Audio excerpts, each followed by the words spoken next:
danger of AI is much greater than the danger of nuclear warheads, by a lot. Mark my words, AI is far more dangerous than nukes.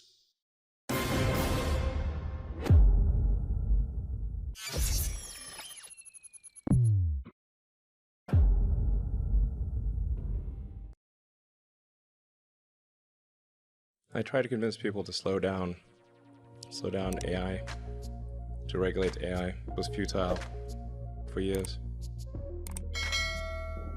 The biggest issue I see with so-called AI experts is that they think they know more than they do. And they think they're smarter than they actually are. This tends to plague smart people. They define themselves by their intelligence, and they don't like the idea that a machine could be way smarter than them, so they discount the idea. Fundamentally flawed. That's the wishful thinking situation. I'm really very close to the cutting edge in AI, and it scares the hell out of me. It's capable of vastly more than almost anyone knows, and the rate of improvement is exponential. It feels like we are the biological bootloader for AI, effectively. We are building it. We're building progressively greater intelligence, and the percentage of intelligence that is not human is increasing. And eventually, we will represent a very small percentage of intelligence. It's going to come faster than anyone appreciates. I think it's, with each passing year, the sophistication of computer intelligence is growing dramatically. I mean, I really think we're on an exponential improvement path of artificial intelligence. And the number of smart humans that are developing AI is also increasing dramatically. I mean, if you look at like the attendance at the AI conferences, they're doubling every year. They're getting full.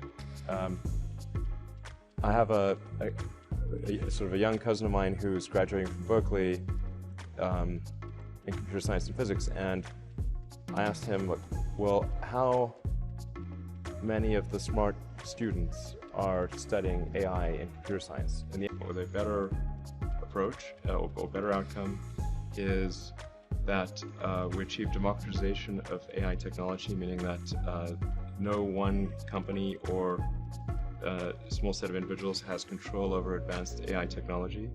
I think that's very dangerous. It could also get stolen by somebody bad, like some evil dictator country could send their intelligence agency to go steal it and gain control. It just becomes a very unstable situation, I think, if you've got any really powerful AI. You just don't know who's going to control that. So it's not as though I think that the risk is that the AI would develop a will of its own right off the bat. I think it's more, the concern is that someone may use it in a way that is bad. And even if they weren't going to use it in a way that's bad, that somebody could take it from them and use it in a way that's bad. I think it's quite a big danger. All of us already are cyborgs. So you have a machine extension of yourself in the form of your phone and your computer and all your applications. You are already superhuman, but by far you have more power, more capability than the President of the United States had 30 years ago. If you have an internet link, you have an oracle of wisdom. You can communicate to millions of people. You can communicate to the rest of Earth instantly. I mean, these are magical powers and exist not that long ago. So everyone is already superhuman. I mean, most of the movies and TV featuring AI, they don't describe it in quite the way it's likely to actually take place. But I think you just have to consider, like, even in the benign scenario where if AI is much smarter than a person, usually there'll be some new technology. It will cause damage or death. There will be an outcry. There will be an investigation. Years will pass. There will be some sort of insight committee. There will be rulemaking. Then there will be oversight, eventually regulations. It takes many years.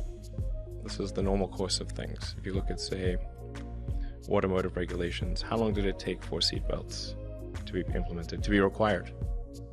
The auto industry fought seatbelts, I think, for more than a decade. Successfully fought any regulations on seatbelts, even though the numbers were extremely obvious. If you had a seatbelt on, you would be far less likely to die or be seriously injured. It was unequivocal. I'm not normally an advocate of regulation and oversight. I mean, I think one should generally err on the side of minimizing those things. But this is a case where you have a very serious danger to the public. And so therefore there needs to be a public body that has insight and then oversight on to confirm that everyone is, this is extremely important. I think the danger of AI is much greater than the danger of nuclear warheads by a lot. And nobody would suggest that we allow anyone to just build nuclear warheads if they want. That would be insane. So why do we have no regulatory oversight? This is insane. Is to democratize AI power. There's a quote that I love from Lord Acton. He was the guy that came up with power corrupts and absolute power corrupts absolutely, which is that freedom consists of the distribution of power and despotism in its concentration. And so I think it's important, if we have this incredible power of AI, that it not be concentrated in the hands of a few and potentially lead to a world that we don't want. I'm not really all that worried about the short-term stuff. Things that are, like narrow AI is not a species-level risk. It will result in dislocation, in lost jobs and the sort of better weaponry and thing. But it is not a fundamental species-level risk, whereas digital superintelligence is. So it's really all about laying the groundwork to humanity collectively decides that creating digital superintelligence is the right move, then we should do so very, very carefully. We're rapidly heading towards digital superintelligence that far exceeds any human. I think it's very obvious.